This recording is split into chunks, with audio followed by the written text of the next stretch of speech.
Okay, so how many of you guys like actually realize like how much our heart does every day? Like, right? Some people think about it. I mean, I don't personally. Like, I'm kind of take it for granted. But according to WebMD, our heart beats 100,000 times a day, which is a lot. It's a lot of times.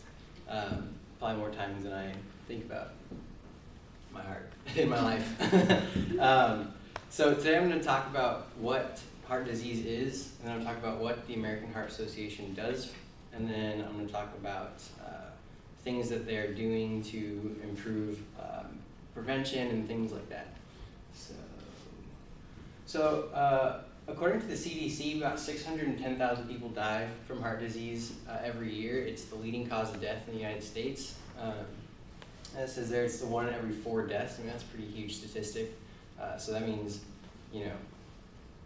out of the 4 people, like if you have, say you have 5 people in your family, like that means at least one person is going to die from heart disease, which is kind of crazy to think about. But and usually it's because like even if it's not like the thing that kills them, it'll be like something that attributes to death because the rest of your body starts to not function as well.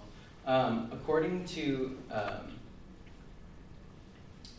the Mayo Clinic, heart disease is basically, it's just a different name for cardiovascular disease, which is all of your circulatory systems in your body, your arteries and your veins and your heart. And basically what happens is they get like buildup in them, like it's called plaque, or they will die off parts of it. And so it leads to heart failure, or coronary heart disease, as is it also called. And then according to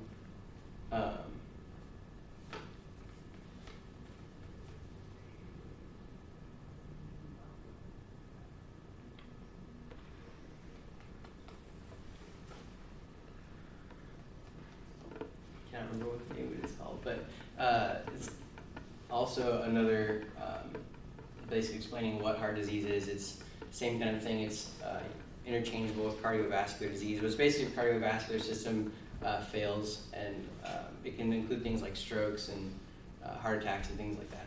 So now I'm going to talk about what the American Heart Association is and what they do. According to AmericanHeartAssociation.org 2018, the American Heart Association has been around for almost 100 years, and they're one of the biggest nonprofits.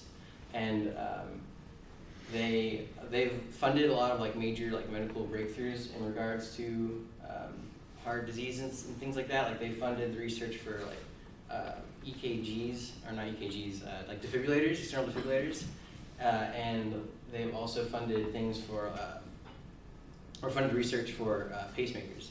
And then according to Charity Navigator 2018, the American Heart Association has funded almost $4 billion of heart-related research. And then now I'm going to talk about things that are being researched and ways that we can prevent heart disease. According to Sultan, 2017 Pakistan Journal of Medicine, one of the leading indicators for heart disease is like work-related stress and depression. Those things are leading indicators for getting heart disease. I mean, it kind of makes sense, right? Because like if you're constantly under all this stress, your body will start to break down. Because like stress isn't just a mental thing; it's also a physical thing. There's physical effects from stress. And then according to Shen and Gao, 2018, people who have heart disease and then they have more combative nature in regards to like receiving medical treatment, things like that, they also tend to have higher levels of depression, which then counteracts the treatment they receive. And like for example, one of the major treatments is like exercise. It helps strengthen your heart, things like that. So people who have like combative nature, who are like, opposed to it, it prevents them from receiving the treatment to the full extent, and so it basically doesn't help improve their situation. So it's like interesting because like the psychosocial model they call it, like where it takes into account not just like your physical health, your mental health, and then like your societal standings around you. That's something that's become more popular in medicine, And that's kind of what they're looking at, is how like it's not just like the treatment you receive, but it's the mindset you have when you're receiving it and things like that. So today I talked about what heart disease is, what the American Heart Association does, and then research that is being done to further prevent heart disease. And then if you guys want, you can check out the American Heart Association at www.heart.org. Thank you. All right, thank you.